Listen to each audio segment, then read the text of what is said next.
I'm Gabe, this is Jonathan, and this is Jesse. We're going to see The Watch.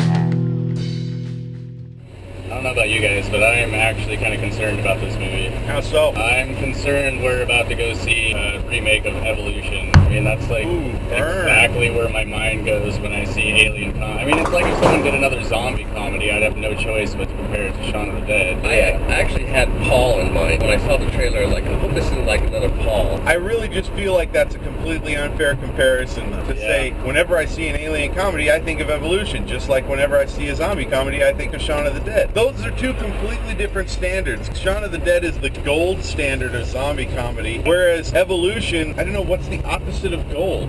Standard. The standard of zombie comedy, or alien comedy, excuse me, yeah. Evolution wasn't all that bad. I don't know, I think the problem was, I remember when I first saw Evolution, my expectations were so high, because I loved David Duchovny, and it looked funny from the previews and stuff, and I was just so disappointed by it. So I really just don't feel like that's a fair comparison. Okay, fair enough. That's true. I redact my previous statement. Okay, that's what's important. I'm right. Well, I mean, we have a great cast. I haven't seen Richard Ayoade in many things. Ayoade. Ayoade. I can't remember if there's an N near the end. I just heard an interview with him last night, and so I heard the proper pronunciation. It's either Ayoade or Ayoadne. I don't remember if there's an N there, though. I saw him in one episode of The Mighty Boosh. That's about the only thing I've seen him in. Yeah, he was in the premiere episode of that, and then for whatever reason, I can't remember, he said he couldn't be in the series. One of my friends told me about a show called The IT Crew. I've never seen it, but apparently The IT Crowd. Oh, The IT Crowd. The IT Crowd, and it is one of my favorite shows. I consider it the Red Dwarf of office comedies. Is that a British show? Yes. Okay. Great show. And Richard Ayoade makes that show happen. So really the only thing I have to base on his performance, and I think he's going to do really, is just the trailers. He looks really funny, but that's really all I have to go on. I've seen a couple of his series on TV. He's a pretty funny guy. I like him. The other guy that I really like is Jonah Hill. I mean, what really piqued my interest in Jonah Hill was Moneyball. Yeah, he switched it up. He switched up. Fair enough. I gotta give you Moneyball, but I do not like Jonah Hill. Really? He's the thing that makes me very, very concerned about this movie, because when it comes to comedy, it's like he's playing every single movie like it's Superbad.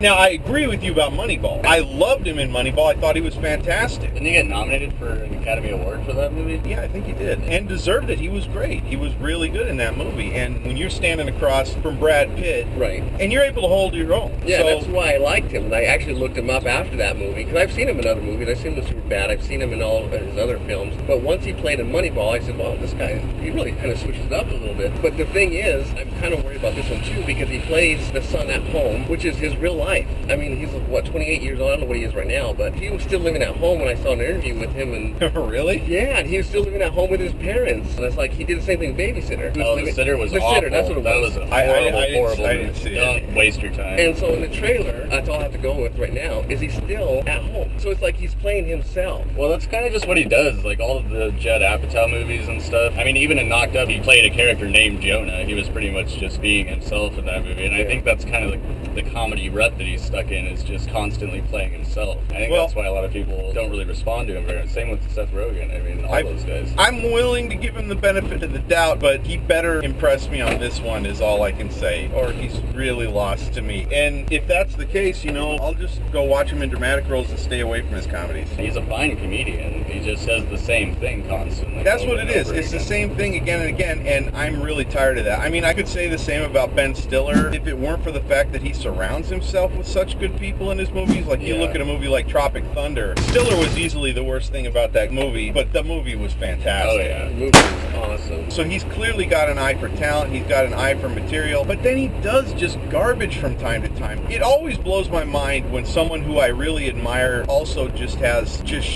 in their repertoire. Yeah. Well, he's been around for so long. It's really only a matter of time. But a remarkable amount. Like, percentage-wise where it's almost 50-50. I mean, he has stuff that I just sit back and I go, my God, this is fantastic. How can he not be considered one of the best guys working today? Then I sit back and I'll watch something like The Heartbreak Kid, which I just detested on every level. I think he's also writing off a lot of his theme from, Zoolander? A lot of those famous ones he got from. He surrounds himself with all these great actors. He just kind of gets outshone. Like Zoolander, Will Ferrell, and Owen Wilson completely stole it away from Ben Stiller. And of course, the last one is Vince Vaughn. I want to love the guy. He's very charming, and for some reason, I just really like him. I loved him in Anchorman. In like a really crap movie like Dodgeball, I really loved him in. But I don't know. I mean, I just can't support a lot of his work, too, you know? Yeah. This movie could really go strongly either way. It could just be horrible direct, or it could be really great. Vince Vaughn's not bad. I mean, I'm kind of excited to see him get back in the game. He kind of disappeared for a while there. Yeah. What was that movie called where he played like a psychopath? He was like a kid's stepdad, and he killed someone and was like trying to murder the kid for a long time. It was a really dramatic movie. Sure you're not thinking of Robert De Niro in A Boy's Life? I can't even think of what it was called, but I thought he did a good job in that. Here's the deal with these type of movies when I go watch them. The endings.